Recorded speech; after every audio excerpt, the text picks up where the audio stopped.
Well, good morning. It's Thursday, and welcome to At the Car Wash. This is Get Real with Rick Dancer. Our show is sponsored by Coburg Road Car Wash, and yes, they are open. And in fact, well, Renee's not here today, but they are working fewer hours, but they're staying open so that they can pay their staff and keep people working. And also because actually, if you think about it, this is a pretty good social distancing thing to do. If you're bored with the kids, I feel so sorry for you parents with young kids at home. This is something you can stick them in the van and drive them through the car wash, and they're going to come in contact with no one. So it's an idea. But today we're going to talk with something, a really important topic. St. Vincent dePaul is working to help people in our community that are unhoused and all kinds of other folks. Come on in, you guys. So we have... You guys can introduce yourself. Terry, you and Bethany can introduce yourselves. Well, I'm Terry McDonald. I'm the director of St. Vincent dePaul. I'm Bethany Cartledge, the Economic Development Director. So you guys you get 60% of your budget from your retail stores, which are closed. That is true. It's kind of a grim time, but we're trying to keep as many people on to keep them employed as we possibly can in other functions, like in the homeless shelters. But you guys need funding. You need help because you're running. Tell them about some of the places you're running. The fairgrounds is amazing. Well, of course, that's the emergency respite center that the county set up. And, of course, it has about 200 people that are staying there. And then there's the one in Springfield that was just set up in the Memorial Building. I think it's got 32 people, isn't it? Yes. Yeah, 32. Yeah. Then we've got the Dawn to Dawn program out on Highway 99 North. It houses about 256 people a night. Then there's the Interfaith Emergency Shelter System, which houses 20 families a night. Then there's the car camping program that houses about 80 vehicles around the community in safe places where people can stay in their car and live. The Lindholm Center is where we got the feeding programs for the homeless, see about 200 to 300 people a day, provide about 1,000 meals.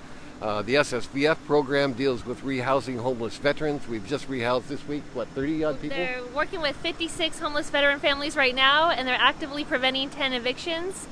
We've also seen an uptick in services at our Atkinson food room. So that's open to any member of the public from Tuesday and Thursday from 9 a.m. to 1 p.m. And they have been distributing about 1,000 food boxes, and it's almost doubled.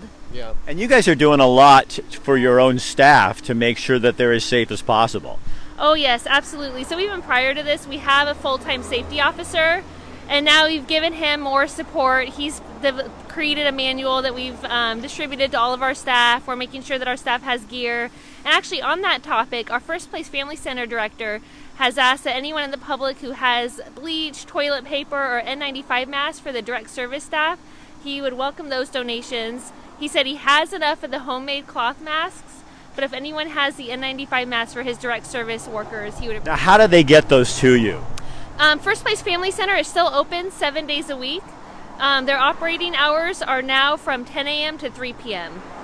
So in terms of what other kind of things do you need? And do people just drop this off? And how do they make sure that they're safe dropping it off? Because I'm sure people are going to be a little leery of that. We've had people reach out to us, and we do like curbside pickup. So some people have dropped it off, and then we'll go out and collect it. We always work with each individual donor. Some people have wanted to come in, and then we'll have them set it down, and our staff will go and collect it after the fact. We're also ramping up some of our other services. So we have an online book program, and we've been ramping that up, and so people are also able to purchase books online. And then we have a community response fund that we're ramping up as well. So there's so many people that I've talked with, and they just say, you guys, we really want to help. We want to do something. I'll put there's a page that you guys have that people can look at, and I will put that. You can't put it up on Facebook or it won't let you go live until after it's live. Technicalities, little things that happen. But what else can people do?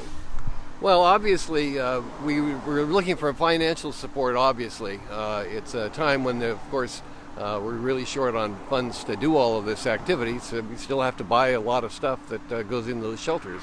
But we definitely need the cleaning supplies, if there's any of the hand washes or scrubs, unopened toiletries, things like that, that we know are safe.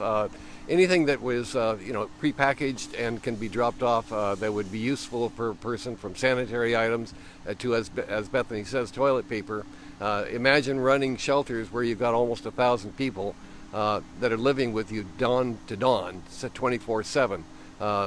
We go through a lot of product. Have you ever experienced anything? I mean, because it hit you guys really fast. Well, this is an extraordinary time for everybody.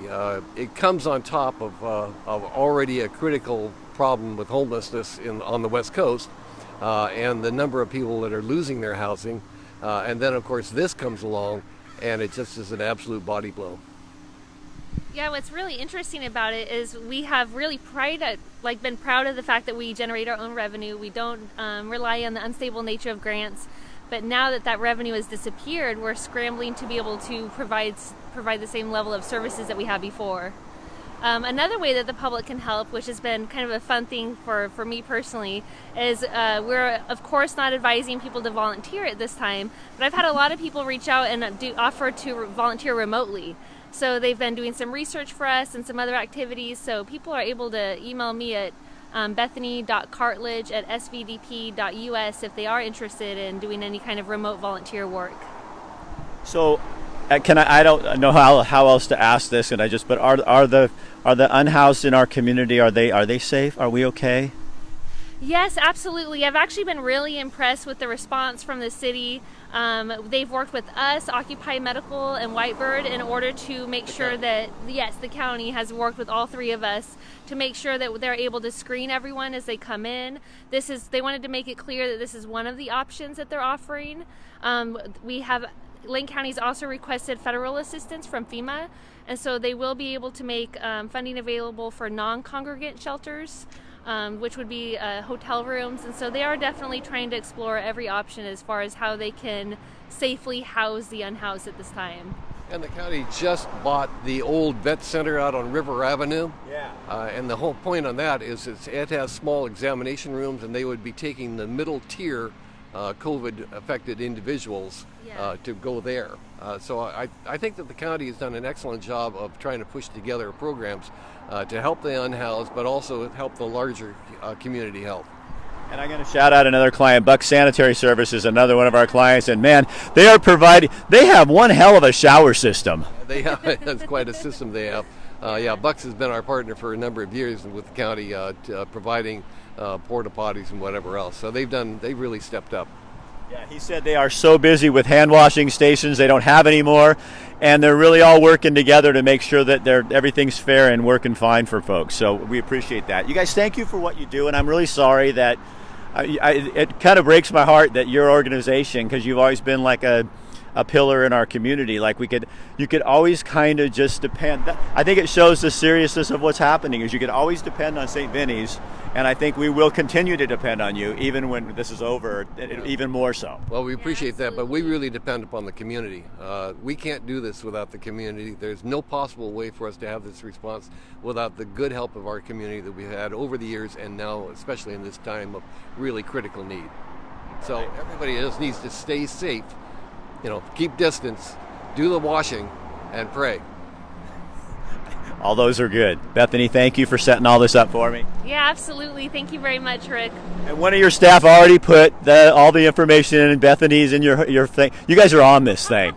So thanks, you guys. We're very blessed. We have incredible staff. You really do. We've even had a lot of our line staff have reached out with ideas, so it's been fun to see all the different collaborations and ideas come forth. We have a lot of creative people on board. Yep. All right, you guys, I'm going to close this out. Thank you both. Thank you. Yeah, you're welcome. You guys, and we want to thank Jim and Renee and all the other folks here at Coburg Road Car Wash. And because we could not do this without them, and they want to get the information out on what's happening. So, yeah, we're social distancing, but this is a perfect activity that you can social distance and do. You can load the kids in the car, take them for a car wash. Everything's they're in the car, so they're not going to get around anybody else.